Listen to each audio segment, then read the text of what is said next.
দেখ ভাই তুই আমার সাথে ঝামেলা করিস না, এই গাছটা আমার বাপ লাগাইছে, আমার বেস্তিতে গাছ। এই গাছটা যখন আমার বাপ লাগাইছে তখন আমি আইলাম পাঁচ আমি দেখিছি আমার বাপের হাতে লাগানো গাছ। এটা গাছটা আমার সামনে পুতিল আমার বাপ, তখন আমি ছোট ছিলাম। আর আমার বাপটা এখন মরে গেছে, এখন আইসে তুই করছিস, তুই গাছ মানুষ করেছিস, তুই দাবি করতেছিস এই গাছ। আমি সারা কিডা মানুষ করে সারা জীবন আমার গাছ করতেছি, আর তুই এসে করছিস তোর বাপ লাগাইছে। শোন, এই গাছ আমি তোর বেচতে দিবার না। ভালোই করছিস, তুই গাছের তলাইতে সর। তুই কি করছিস? আর তুই যদি কোনো ব্যাপারে না আসিস তাহলে কিন্তু ঝামেলা হয়ে যাবে না। তুই তোর কথাবার্তা কি হচ্ছে? আমার কথাবার্তা হচ্ছে না মানে? শোন, তুই স্বাস্থ্য ভাই জায়গায় থাক। তুই এই গাছটা নিয়ে আমার সাথে সম্পর্ক নষ্ট করতে আসিস না। তুই এত না হয়ে তুই আমার জমিতে সর, তোর জন্য আমার জমির 30 সীমানায় না দেখি। আজকে আমার বাপ বেঁচে নেই, আমার চাচা বেঁচে নেই, তার জন্য তুই আমার সাথে এসে খারাপ ব্যাপারটা করতে পারতেছিস। এই গাছটা আমার বাপই লাগাইলো জমি ভাগ হওয়ার আগে। ভাগ করার পরে তোদের জমিতে গাছটা পড়েছে, কিন্তু আমার বাপেরই লাগানো গাছ এটা। শোন হাবিবুর, এই গাছের দাবি আমি ছাড়বো না। দরকার হলে আমি আজকেই যাবো মাতব্বারের কাছে বিচার। শুধু মাতব্বার কেন, তুই চেয়ারম্যান মেম্বার সবার ডাক দে। বিরাট সালিশ ডাকবো আমি। এটা আমার বাপের হাতে লাগানো পারিস করে দিছে নে। গাছটা যা 2 দিন রাখতেছিলাম, তাই এ যা শুরু করেছ খুব তাড়াতাড়ি ব্যাপারের দিকে বেঁচে দেওয়া লাগবে না। সারা জীবন গাছে পানি দিয়ে আসলাম আমি, এখন 2 দিন জমি ভাগ না হতে উড়ে এসে জুড়ে বসে করছে গাছ। ওর আমি দেখে ছাড়বো না। দাঁড়া এ রাসেল, এদিকে দিনি একটু তাড়াতাড়ি আয়।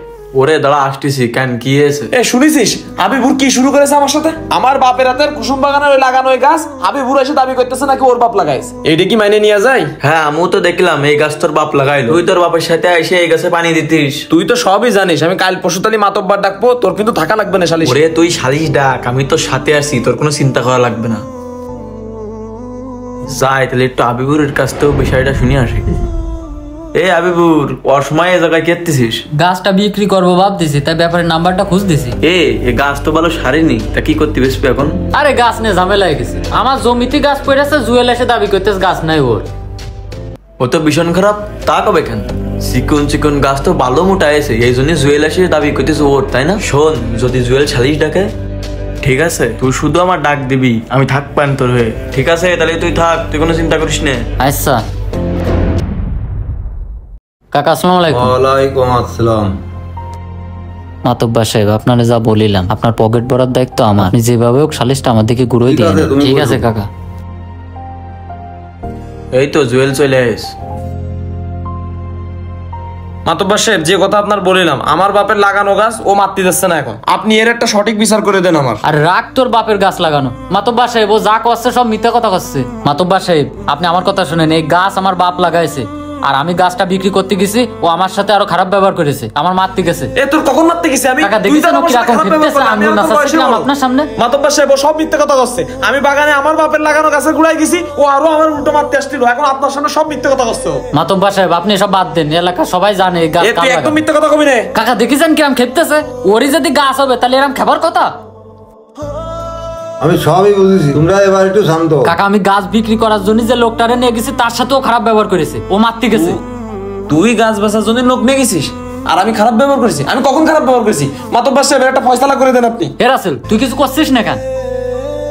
মাতব্বার সাহেব, আমিও মাঠে দেখলাম এরা গ্যাঞ্জাম করতেছে। আমার মনে হয় হাবিবুরই ঠিক আছে। তাই নাকি? কাকা, ও কিন্তু আমার চাচতো ভাই। ওরই যদি গাছ হয়ে থাকে তাহলে আমি ঠকাবো কেন? হ্যাঁ তাই তো। আচ্ছা, এই গাছটা কার জমিতে আছে? আমার জমিতে আছে। ওর জায়গায় রয়েছে। তাহলে তো গাছটা আমি ঘুরি পাবে। হাবিবুর কিভাবে পাবে? আপনারা ডাকলাম সালিশ করতে, আপনি অন্যায় বিচার করতেছেন না। আমার বাপ চাচা জায়গা ভাগাভাগি রেখে আমার বাপের গাছ লাগানো ছিল, এখন বাপ চাচার জমি ভাগ হয়েছে, এখন আমার চাচার জমিতে গাছটা পড়েছে, এখন আমি গাছটা মেরে নিতে চাচ্ছি, ও মারতে যাচ্ছে না। তোর কথায় তো আর সালিশ হবে না কাকা, যেহেতু বলে দেছে যার জমিতে গাছ আছে গাছ তার। বিচার তো তাহলে হয়ে গেল, সালিশ শেষ। না, আমি অন্যায় সালিশ মানি না। গাছ ওর জায়গায় রয়েছে বলে যে গাছ ওর হয়ে যাবে, আমি মানি না। মাতব্বার সাহেব, আপনি তেল এলা মাথায় তেলই দিলেন, আমি আপনার সালিশি রাখলাম, আপনি একতরফা সালিশটা করে দিলেন, আপনি বিচারটা ঠিক করলেন না। আর শোন, তুই যা করলি তা আল্লাহ সহ্য করবে না কিন্তু। শোন, তোর মতন ওই ধাইরের দুয়ায় গাং শুকোয় না, তুই যা। আর রাসেল, তুই আমার সাথে কাজটা ঠিক করলি না। এই সালিশে কি হয়েছে তা আমার ভালো করে বোঝা শেষ হয়ে গেছে। হ্যাঁ, তুই ভালো আর সবাই খারাপ। কাকা, সালিশটা আমার পক্ষে করার জন্য ধন্যবাদ। গাছটা বেশি আমি আপনার সাথে পরে দেখা করবানে।